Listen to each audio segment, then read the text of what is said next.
तो good morning friends.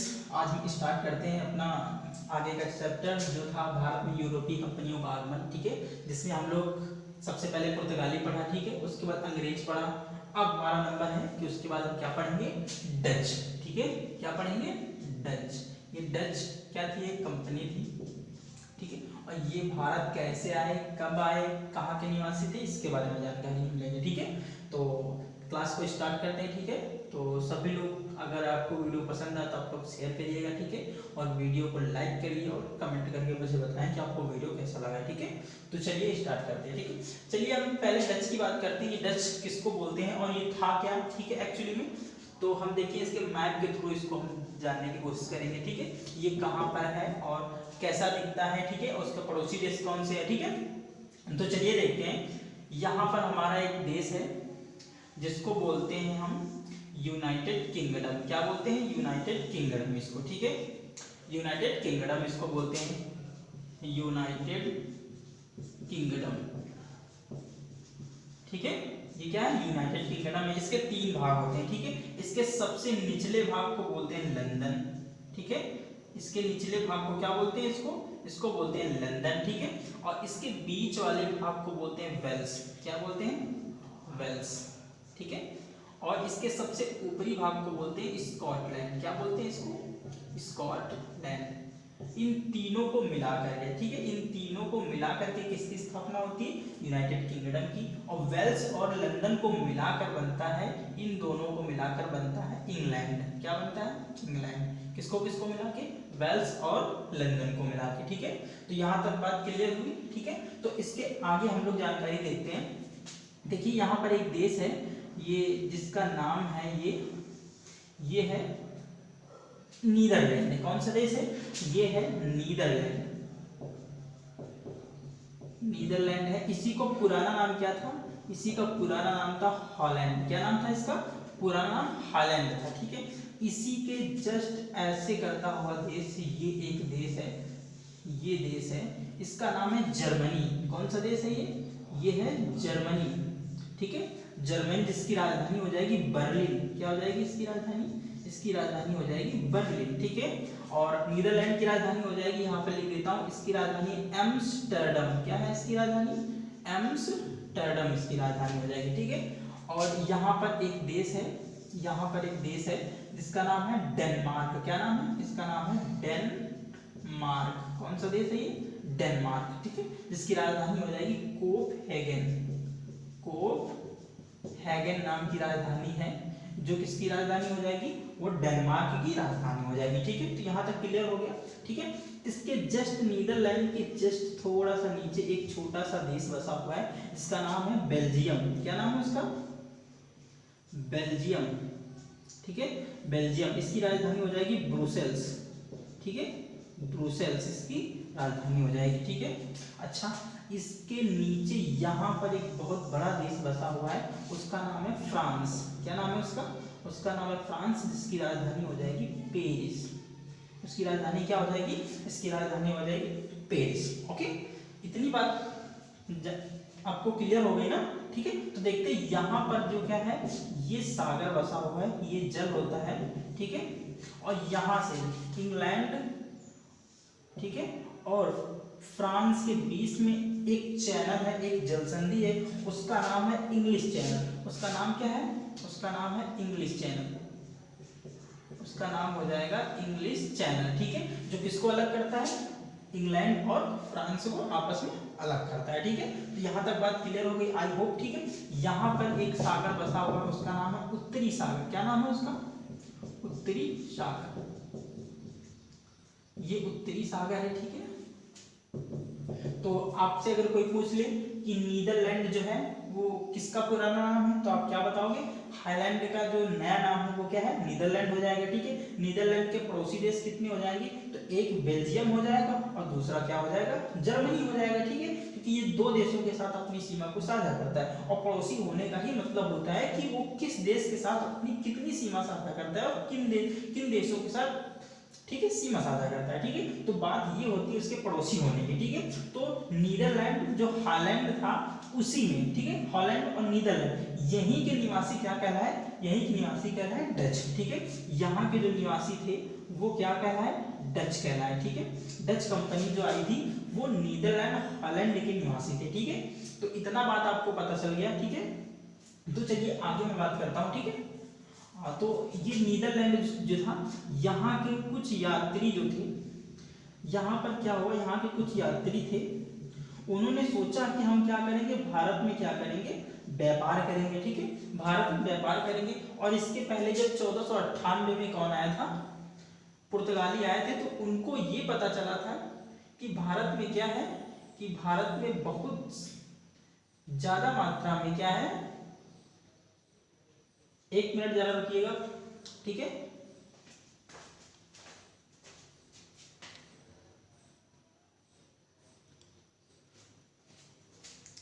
हाँ चलिए सब ठीक चल रहा है, ठीक है। तो उनको क्या पता था कि भारत में बहुत ज्यादा किसकी मात्रा है, उसकी मसालों की बहुत ज्यादा मात्रा है, ठीक है। तो मसालों की अधिकता के कारण क्या होता, पुर्तगाली जो थे वो भारत में खिंच कर आए, ठीक है। और उन्होंने भारत में मसालों का व्यापार किया, ठीक है। तो अब जो यूरोपी थे उनका मेन मकसद ही था, क्या था, कि भारत व उसके पूर्वी देशों के साथ, ठीक है, भारत व उसके पूर्वी देशों के साथ क्या करें, मसाले का व्यापार करें, ठीक है। तो अब ये क्या था, नीदरलैंड के जो निवासी थे उन्होंने सोचा कि हम क्या करेंगे, मसाले का व्यापार करेंगे, ठीक है। तो इन्होंने क्या सोचा, अब ये इन्होंने सोचा कि हम जाएंगे भारत के पूर्वी देशों के साथ जहां पर सबसे ज्यादा मसाला का उत्पादन होता है, हम वहां से क्या करेंगे, व्यापार करेंगे, ठीक है। तो इन्होंने व्यापार की बात की, तो इनमें एक जो था यहाँ के लोगों ने, ठीक है, यहाँ के व्यापारियों ने मिल करके एक नई कंपनी की स्थापना की, ठीक है, एक नई कंपनी की स्थापना की। उसका नाम क्या था, उसका नाम था, ठीक है, यूनाइटेड कंपनी ऑफ नीदरलैंड, ठीक है, United East India Company of Netherland, ठीक है। तो इसकी बात हम बाद में करेंगे, ठीक है। सबसे पहले तो ये पॉइंट यहाँ पर देख लेते हैं हम लोग। सबसे पहला पॉइंट क्या हो जाएगा कि जो डच थे, ठीक है, जो डच थे, डच नीदरलैंड, जिसको बोलते क्या है, हॉलैंड, ठीक है, इसको क्या बोलते हैं, हॉलैंड के मूल निवासी थे। कहाँ के थे, मूल निवासी थे, ठीक है, जो भारत व पूर्वी देशों के साथ, ठीक है, भारत व पूर्वी देशों के साथ व्यापार करने आए, ठीक है।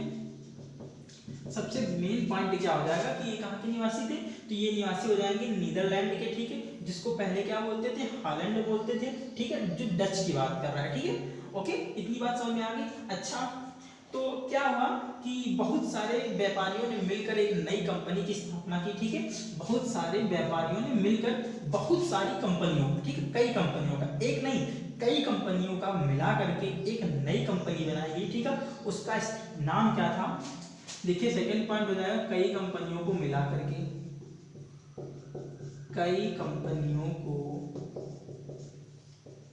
मिलाकर एक नई कंपनी की स्थापना की गई, ठीक है, एक नई कंपनी की स्थापना की गई, स्थापना की गई, जिसका नाम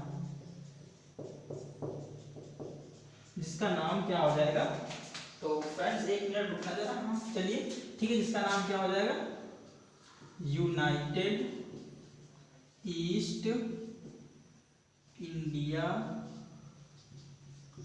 कंपनी ऑफ नीदरलैंड, नीदरलैंड रखा, ठीक है। उन्होंने क्या नाम रखा, उन्होंने United East India Company of Netherland रखा, कई कंपनियों को मिला करके, ठीक है।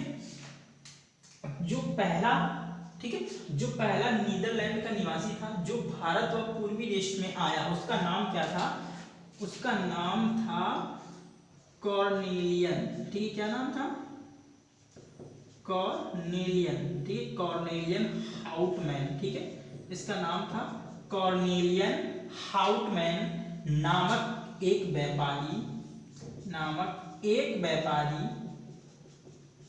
1596 ईस्वी में, कब? 1596 ईस्वी में, ठीक है, 1596 ईस्वी में भारत व उसके पूर्वी देशों के साथ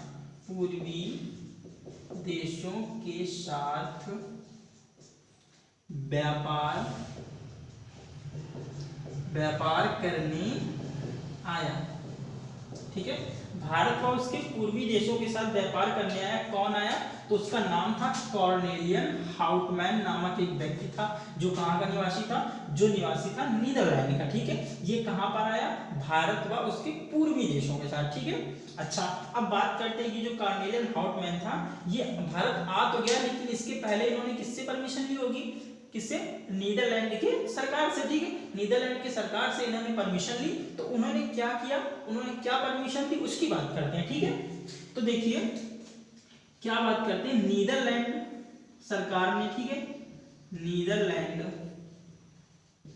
की सरकार ने कंपनी को 21 वर्षों के लिए, कितने वर्षों के लिए? 21 वर्षों के लिए, ठीक है। कितने? 21 वर्षों के लिए, 21 वर्षों के लिए भारत व उसके पूर्वी देशों के साथ, भारत व उसके पूर्वी देशों के साथ व्यापार करने की अनुमति दी। व्यापार के साथ साथ और क्या दिया था, ठीक है। जब अंग्रेज भारत आए थे, तो महारानी एलिजाबेथ जो थी, उन्होंने कंपनी को ये अधिकार दिया था कि आप क्या करिए, 15 वर्षों के लिए भारत व उसके पूर्वी देशों के साथ व्यापार करिए, ठीक है। आप केवल व्यापार करेंगे, ठीक है। आपका उद्देश्य केवल क्या होगा कि आप वहां व्यापार करें, ना कि आप वहां लड़ाई झगड़ा करेंगे, ना आप वहां के प्रदेश को जीतेंगे, ठीक है। लेकिन ये तो बहुत बड़े वाले थे, ठीक है। नीदरलैंड की जो सरकार थी वो बहुत बड़ी वाली थी। उसने क्या कहा कि आप क्या करिए, भारत में व्यापार करिए, ठीक है। उसके बाद आप अधिकार करिए, ठीक है। उसके बाद आप क्या करिए, क्षेत्रों को क्या करिए, जीतिए, ठीक है। और आप वहां पर क्या करिए, युद्ध करिए, ठीक है। इतनी सारी बातों के साथ उन्होंने क्या किया, परमिशन दिया। कौन कौन? व्यापार, युद्ध, ठीक है, व्यापार, युद्ध, क्षेत्राधिकार, ठीक है, करने की अनुमति दी, ठीक है। क्या किया? नीदरलैंड की सरकार ने कंपनी को 21 वर्षों के लिए भारत और उसके पूर्वी देशों के साथ व्यापार, युद्ध, क्षेत्राधिकार करने की क्या दे दी? अनुमति दे दी कि जाइए आप वहां पर क्या करिए, व्यापार करिए। उसके साथ आपको अगर उचित लगे तो आप युद्ध भी करिए, ठीक है। उसके बाद अपने राज्य को बढ़ाइए, ठीक है। अपने राज्य की सीमा को बढ़ाइए, अपने राज्यों को सीमित नहीं रखना है, आप उसमें क्या करें, बढ़ोतरी करते जाएं, ठीक है। ये अनुमति दी, किसने दी? तो नीदरलैंड सरकार ने दी, ठीक है। अच्छा, भारत सबसे पहले जो डच थे, ठीक है, इसके बारे में ये नोट कर लीजिए जरा, ठीक है। ये नोट कर लीजिए, तब तक आपको 2 मिनट का मैं समय देता हूँ, ठीक है। ये आप नोट कर लीजिए पूरा, ठीक है। उसके बाद मैं इसको रफ करता हूँ, आगे पढ़ाता हूँ, ठीक है।